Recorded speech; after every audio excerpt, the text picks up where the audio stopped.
Эрхэм үзэгч та бүхний амрыг ирээ. Хэлж хурандаа цуврал подкастын маань энэ удаагийн дугаар эхэлж байна. Энэ удаагийн зочноор хурандаа Данцаг дорж оролцож байна. Эрхэм хурандаа танд энэ өдрийн мэндийг хүргэе. Баярлалаа. Та бүхэнд энэ өдрийн мэнд хүргэе. За манай Хэлж хурандаа цуврал подкаст маань одоо энэ хурандаа нарынхаа ажил үйлс, амьдралын замнал энэ хөлийн цэрэгт залуу насаа зориулж ямар түүхийг бүтээсэн бэ гэдгийг бол үзэгч олондоо танилцуулах эрхэм зорилгыг өөрчилж одоо энэхүү подкастыг хийж байгаа. Тэгэхээр одоо энэхүү подкастт маань та бас асуусан асуултанд маань дэлгэрэнгүй сайхан хариулж түүхээ хуваалцаасай гэж хүсэж байна. Хамгийн эхлээд хоёлоо хөлийн цэрэгт анх амьдралаа холбосон тэр түүхээс эргэн дурсаж ярих гэж бодож байна. За баярлалаа. Би Өвөрхангай аймгийн Баруунбаялаан сумын нутагт тэртээ 48 онд төрсөн. Тэгээд явдээ дохойн өдөгийн багчуудын нэг адил хорог ашигтай ноцолдож дааг тором сургаж явсаар 1910 дугаар анги төгсөхдөө би Монгол Улсын их сургуулийн дулааны инженерийн ангийн хуваар авсан. Мөсийн дулааны инженерийн ангид орж суралцваа. Тухайн үед Хүйтэн дайны цаг үе. Хоёр лагерын дунд ЧВЮ гэсэн ийм нөхцөл байдал дэлхийд үүссэн байсан. Манай урд гөрч гэсэн манайтай хойд гөрчтэй ЧВЮ гэд манай хөлийн цогийн байдал их өндөртсөн байсан үе шүү дээ. Тэр үед ихтэй сургуулиудаас цэрэг албанд өөрөөр хэлбэл 68 оны 5 сард цэрэг татлага болдог. Бид нэр ихтэй сургуулиудаас 33 улаан татагдсан. Хөлийн цэргийн бүх төрлийн баг дарга нарыг тэр дундаа холбоочдыг, арадистыг бэлтгэдэг сургуулиороо гэж байлаа. Цэргийн алба гэж юу юм? Цэргийн холбоочин гэж юу юм? Анхны мэдэгдэхүүнтэй 1969 оны 5 сарын сүүлээр арадистын курс төгсөж 12 хүн ахлах төрөц цол авсны нэг нь би. Улсын 3 дугаар зэрэг биелүүлэхэд ахлах төрөц цол өгч. Бас нэг сонин тохиолдол бол армийн генерал Доржгуан тушаалаар ахлах төрөц цол авч байл. Бид нэр хилд томилогддог юм уу? Нөгөө төгссөн арадист. Улаан уулын отряд томилогдсон. Улаан уулын отрядын дарга тухайн үед манай алдарт хурандаа нарын нэг дордын чойндгоо ажиллаж байсан. Ингээд өдөржингөө л одоо бид нэр R118, R104, R130 хүлээгч арадист станцуудад ажилладаг. Улаан уулын отрядоос Аршантын тустав хүртэл утсан холбоо тавьсан. Хөлийн цэргийн дүүхэнд анх удаа отряд туставын хооронд утсан холбоо тавигдж байгаа юм. Энэнд 2 сар гараар яваад бид нэр 48 дугаар тоочог хүртэл төмөр зумын шугамд бид утсаа олгоод тэрнээс хойш утсан холбооныхын тараасыг модон бүгд тарааж, суулгаж, утсаан татаж ингээ Аршантын туставыг утсан холбоотой болгож байсан. 3 дахь жилдээ орох гэж байсан 70 онд. Улиран гэдгийг. Улирууд би нэг баг төсөлөгч юм уу нэг ахлагч болно да. Нөгөө л арадист станцтайгаа ноцол. Би их сургуулиас цэрэг албанд очсон. Ер нь сурыг гээд. Ингээд 70 онд Элсэлтийн шалгалт өгөө бидний 15 бол Баавчханд очсон. Өгсөж ирсэн чинь буцаагаад улаалын отряддаа хуулах ажлын зааварлагч. 3 жил ажилласан. Ингэж ажиллаад аваатын хийдээс 72 оны намар одоогийн байрлал руу нөөсөн. Дашны хоорондоо за хоёулаа Улаанбаатар явна гэж. Цаг 40 минут нисэл буудаг байхгүй юу? Гүн тухайд. Дөнгөж өөрөө нэлээ явж байсан чинь одоо ноён богдоо хараад гарч явсан чинь. За би улаавал явах шиг байна. Отряд чамд өгнө гэж. Гүй чадахгүй. Чадна. Тэгээд тэр цаг 40 минут жилдөө хангаа юм бодогдож байгаа юм. Ингээд орэж ирлээ. Улс төрийн давчаа баталдаг байлаа шүү дээ. Отрядын дараа улс төрийн гэлцээ ичнэ.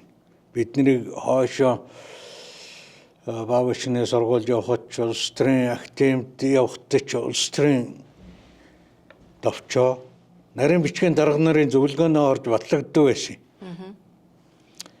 Тэгээ улс төрийн давчаагаар орлоо. Отрядын дарга батлагдлаа. Би Ахмад цолт. Гараад ирсэн инженерийн гэлцээ дарга. Отрядын дарга. Тий. Хэдэн онд юм бэ? 83 онд. Би чинь 81 онд Ахмад очиод. За тэгээд цолны тухайд ярил бас нэлийн юм гарч ирнэ л дээ. Тэгээд 83 онд. За ингээд 1990 оног хүртэл энэ улс төрийн газар ажиллаад 90 онд улс төрийн газар 4 сарын 10 хэднээ татан богдсон 90 оны. Ингэнгүүт нь улс төрийн газар тэр үе чинь гэлцсгүй болоод би нэгдүгээр орлогч нь гэлгээгийн давгдамж нөгөө орлогч нь улс төрийн газрын. Ингээ улс төрийн газар татан богдоод би улаалын отрядын дарга томилогдоод Давгдамж Сэлэнгийн отрядын дарга томилогдоод хоёр тийш явж байгаа. За ингээ улаалын отрядын даргаг 90-94 онд их хүнд үед хүлээж авсан да.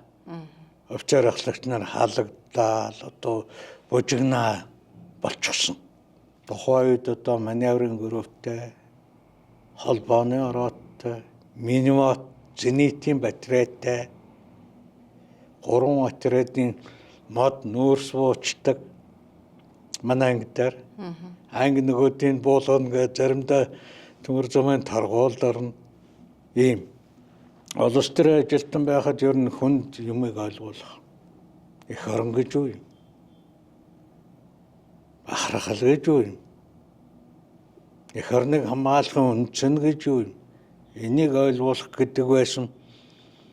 Энэч талаас одоо нэгтгэн захирах даргыг улс төр энэ талаар хангах. Хүн хүмүүжүүлэх үүргийг улс төрийн байгууллагаар үздэг. Захиргааны байгууллагын одоо гарсан шийдвэрийг хэрэгжүүлэх бүх талын одоо талын хангалт тэрнийг хэрэгжүүлэхийн төлөө тушаал гэж юм. Тушаал биелүүлэхийн ач холбогдол. Анги байгууллагын одоо тугаа хамгаалахын ач холбогдол. Энэ бүх юм чинь дамжиж ирсэн одоо бахархлын юм. Энэ бүгдийг одоо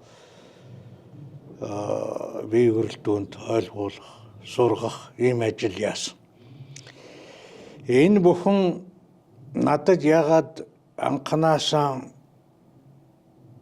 шингэсэн бэ гэхдээ тэр миний ав бол 1939 оны галхгалын дайнд орсон. Тухайд Янтай сонгоо өдөрчсөн 8 дугаар дивизэн 22 дугаар мартаронд Пулмат сумынгийн тасагт албаасан байсан. Тийм учраас их орныг хамгаалах одоо дайны гатуу хүнд үе гэдэг ийм ойлголцууд бол үнэхээр л одоо цэрэг байхаас дарга болтол шингэсэн байхгүй юу? Шаазан хүүгийн ирэл гээд те. Тэр ирлийг одоо зохион байгуулахад оролцож ирсэн гэх тэр талаараа яриа те. Тэгээ өмнө. Эн чин аваатай тэрät.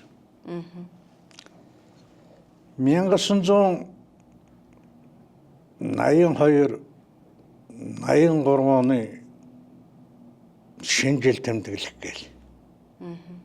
Бид нэр дөнгөж шинэ байрал нүгэд очсон. Отрядын дарга Дашнямгой ээлжамарт авцсан. Штабын дарга Аранжиням ангийн даргааг орлож байгаа. Би улс төрийн гэлцгийн дарга байсан. 27-ны орчим баха 28-ны орчим байнуудаа төвөө шифер ирдэг.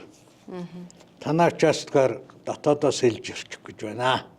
Одоо хэлийн цэцавуудаа өндөржүүлсэн бэлэн байдалд оруулж чиглэлд групп гаргасан. Ингээд би групп ахлаад зам бэлгийн заставт бид нар чин 30-ны өглөөгөр очив. Тэгсэн чин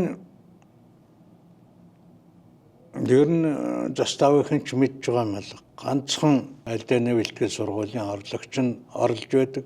Нөгөөх нь шифертэй ноцолдоод хашаанч гарах завгүй. Ингээ Бакетикийн заставын командлалд үлдээгээд. Ингээд баруун чиглэлд нь өдөржингөө мөрөгдөлт юм аа. Нонцэлэрдгүй ороо хүрээд ирсэн чинь тэр яагаад тэр чиглэлийг бид нэр ахуулсан гэхдээ зэрэг Баянгор аймгийн Баян өндөр сумын нутагаас Баяр Магна гэж айлын гаднаас 100 км Монгол хоттой хүн ирээд 2 тэмээгийн илүүгээрээс нь тал борч одоо гүзээний тал цаанд бас сулгаалаад явцсан мэдээ анхны одоо бидний мэдж байгаа мэдээлэл тэр. Ингээд тэр шархалстан чиглэл нэг тойрчод буусан чатхонгүй болоод зомбилгтэй буудгийн. Чи та юу байсан? Улс төрийн хэлцээний дарга. Улс төрийн хэлцээний дарга. Ааха. Тэр яг ажиллагааг удирдах гэсэн юм уу? Отрядаас бол би. Ааха. Ерөнхий газраас бол одоо Шажимбат торондоо ирж байгаа юм. Мөн үү? Ингэхдээ зөрөгч нь 2 отрядын харилцаа ажиллагаа. Нийгмийн аюулаас хамгаалах гэлтэс Баянгорын. Манай ерөнхий газар ингээд эрлийн ажиллагаа бол маш том участок дээр бодит одоо цагийн байдал дээр ингэж явсан. Нэгний өглөө би тэр нарийн сухатад Ингс суулын зүүн суг юм да. Энд мөрөгтлөөд ингэсэн чинь Шархалстан нурууны 10 билээр 2 тэмээний мөр 66 дагааж явцсан. Мөр таард. Нөгөөдхийнхээ араас явж байсан бензээгөө суусан тэр 66-г бол Гатан суудлын заставын дарга байсан ахлах дэслэгч Батмонк өдөрж. Тэн дээр нэг ийм тактик хэрэгжсэн. Өөрөөр хэлбэл би сая ярьлаа шүү дээ. Отрядын төв бол участкын зүүн талд 300 гаруй километр явж анхны заставдаа чинь стиг ортол ахад 300 гаруй километр явдаг. Ингээд энд бол параллел шилжилттэй арга гэж. Өөрөөр хэлбэл группууд нь Гатан суудлын замбалх руу цагаан богдох Гатан суудлал руу ингээд сөстэй цагаан богд руу шилжих жишээтэй. Ингээд отрядын төвөөс бол маневрын групп хүн гүцсөндөө л ирсэн л дээ. Одоо хэлийн дасгын дарга нямд орж одоо байлдааны бэлтгэлийн Тасгийн дарга Базарсад, Гардын Базарсад гээд ангаа хүртэл гарч ирсэн. Тэгээ нэг лөө вертолет нисдгийн. Ат суулын чиглэлд яваад алга болсон.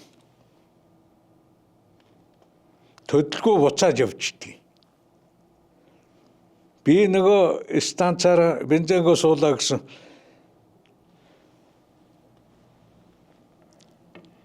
Дохогч өгнө.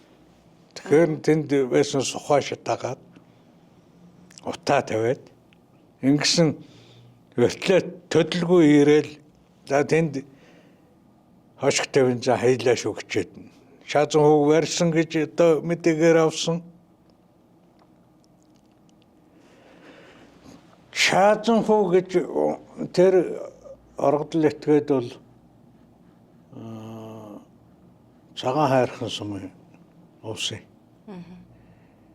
Одоо мал баригатын дарга байсан хүн 42 бодны хэрэгтэйгээр өөр хангаан хар хорны хорхот хоригдож байгаад тэндээс одоо янз бүрийн юм байдаг байл үү дээ оргоод харангаа өөр хангаа загт жил тойрон болоод хоёр хосмортой баян хонгорын урд гисгт ирээд тэр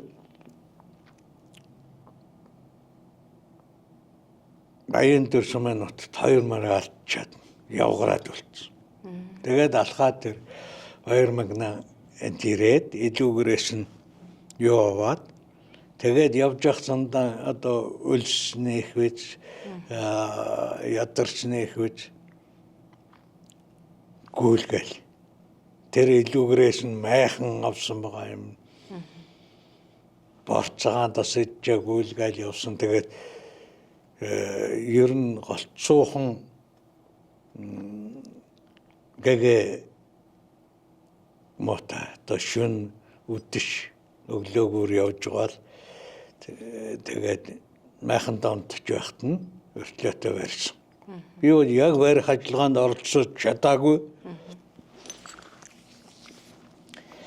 Тэгээд тэр эрлийн ажиллагааны талаар тушаал гарсан манай отрядын техник бэлэн байдал сайн байлаа гэж Ганжирва сүүлдэндээ төрөнд авсан уцааны өмнө Ахмад авсан заставын ББС-ийн орлогч уцааны өмнө цолоолсон орон нутгийн жилөөгөөр хэдэн зэрэг явсан тэр бүгд эх орно манай сан дээр би шаасан хөвгөрсөн шүү гэж ингэж.